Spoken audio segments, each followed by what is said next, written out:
Hi, I want to talk a little bit about tannins today. Now tannins is something you'll probably hear about if you hang around with enough wine people, and they'll say the tannins are this, they're that, they're strong, they're light, they're whatever they are. And what exactly, you may ask, which I asked myself years ago, what is a tannin?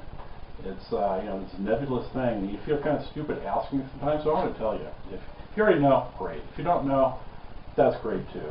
If you want to, you can pretend like you already know, but listen carefully anyway. So, tannins.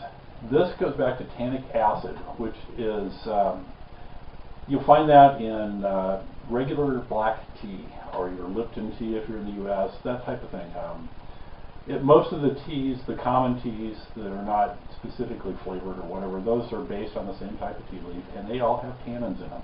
If you get a green tea, which is a young tea leaf, they may not have as many, but the tannins, what are they? It's almost more of a taste than a thing, although technically it is a thing.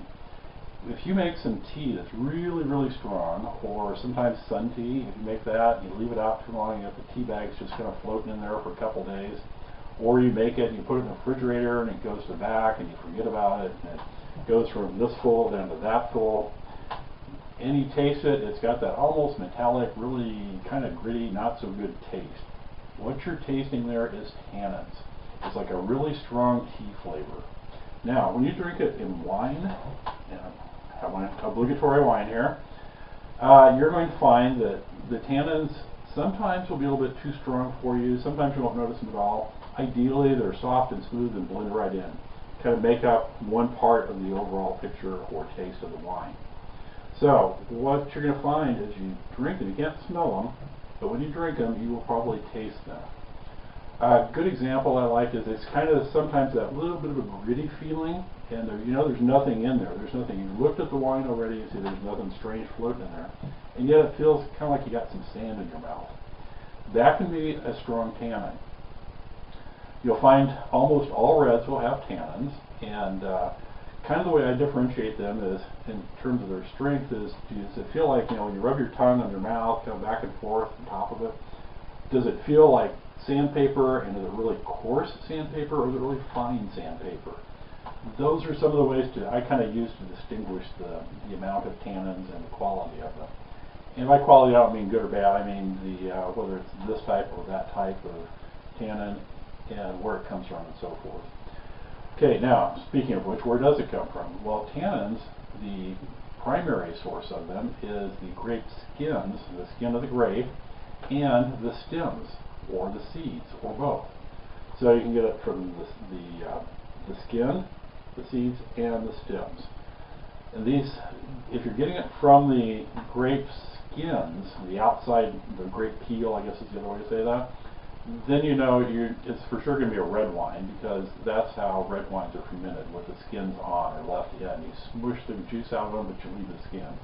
White wines, the juice is separated from the skin, so you pick up no tannins from the skins that way. Now, another source of tannins is from oak aging. If it's aged in an oak barrel or fermented in an oak barrel, you're going to pick up some tannins from that barrel, part of the structure of the oak tree.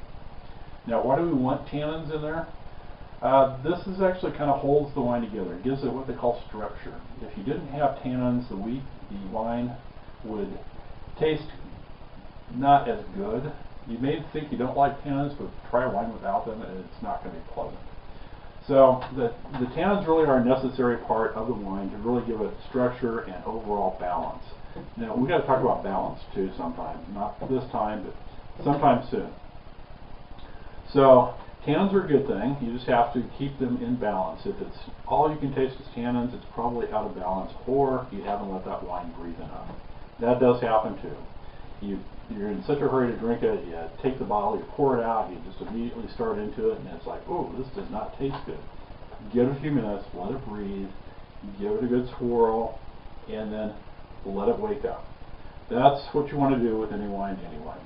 So I hope that kind of helps a little bit. There's a lot more we can talk about with tannins, but just a real quick overview on them. And that way when you hear some of these things, you'll know what people are talking about. So, if you learned something from this video, give me a thumbs up, please subscribe, and that way you'll be alerted when new videos come out. So, thanks for listening, and cheers.